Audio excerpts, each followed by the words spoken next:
ఒకటేమో మొన్న ప్రభుత్వం ఫెయిల్ అయిపోయిన ఒక 7 వ్యక్తులు 9 ప్రాణాలు కాపాడినారు. ముఖ్యంగా వారిని అభినందించకుండా ఉండలేకపోతున్నాం.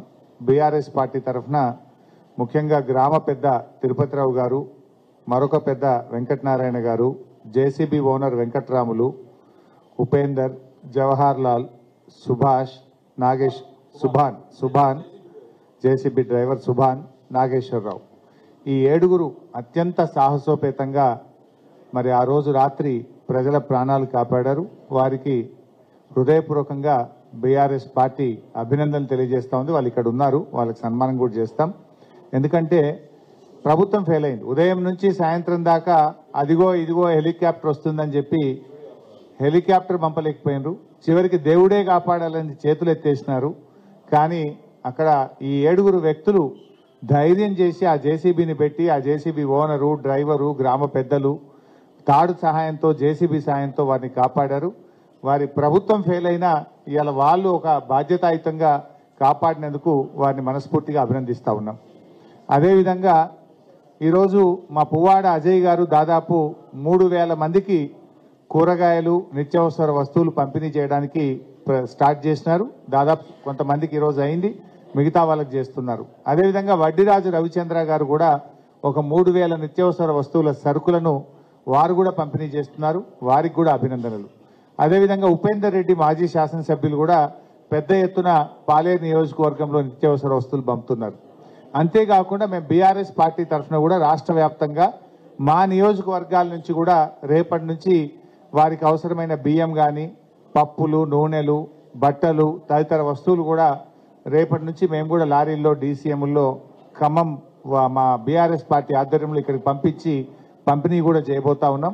ఇప్పటికే రాష్ట్ర వ్యాప్తంగా బీఆర్ఎస్ పార్టీ కాల్ ఇచ్చింది.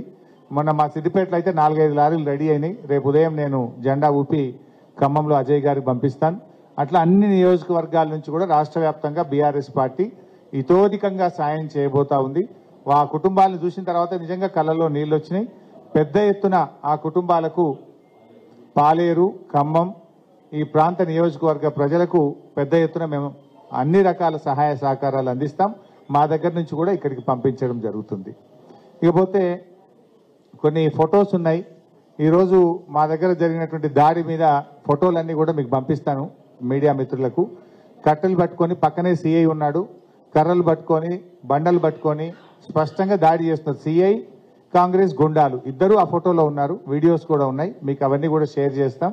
దయచేసి ప్రజలకు, మేము దానికేం భయపెట్టడం కాదు, ఈ తాటాకు చప్పులకు భయపడం, కానీ అట్లీస్ట్ ఇప్పటికైనా మా దాడి గురించి కంటే కూడా మా బాధ, మా ఆవేదన ఆ ప్రజలకు సాయం జరగాలి. ప్రతి ఇంటికి 2 లక్షల సహాయం చేయండి. చనిపోయిన వాళ్ళకి 25 లక్షలు ఇవ్వండి. సర్టిఫికెట్లు ఉచితంగా ఇప్పించండి. వాళ్ళని, పేదల్ని కాపాడండి. మిమ్మల్ని విడిచిపెట్టాం, మేము ఇంకా కొట్లాడతాం మీ మీద. ఇప్పుడు ఇది సమయం కాదని ఓపికతో ఉన్నాం. తప్పకుండా పిల్లలకు బుక్స్ కూడా పోయినాయి మొత్తం. కొత్తగా మళ్ళీ పాఠ్య పుస్తకాలు ఇవ్వండి, నోట్ బుక్స్ ఇవ్వండి, సర్టిఫికెట్స్ ఇవ్వండి. ఆ కుటుంబాలను ఆదుకోండి. ఇప్పటికీ మంచినీళ్ళు పోలేదు, ఇప్పటికీ కరెంటు పోలేదు. మీరు ఫెయిల్ అయిపోయింది. కనీసం ఇప్పటికైనా కళ్ళు తెరిచి మా మీద దాడితో ఏమొస్తుంది? ప్రజలకు సేవ చేయండి, ప్రజలకు మేలు చేయండి. మిమ్మల్ని నమ్మి 9 సీట్లు గెలిపిస్తే ఖమ్మం ప్రజలకు దారుణంగా ఇలా మీరు అన్యాయానికి గురి చేసిండ్రు, నష్టానికి గురి చేసిండ్రు. It's total failure of the government. ఇలా కొద్దిగా మీరు జాగ్రత్త పడి ఉంటే, ముందస్తుగా మీరు సౌండ్ సిస్టమ్ పెట్టి ప్రజల్ని అలర్ట్ చేసి ఉంటే ప్రాణాలు కాపాడగలిగేది, ఆస్తి నష్టాన్ని నివారించే అవకాశం ఉండే. కానీ ఇక్కడ గవర్నమెంట్ యొక్క ఫెయిల్యూర్ అనేది చాలా స్పష్టంగా కనబడుతుంది. జరిగింది. ఇప్పుడైనా కళ్ళు తెరవండి, ఆ ప్రజల్ని కాపాడండి. Thank you.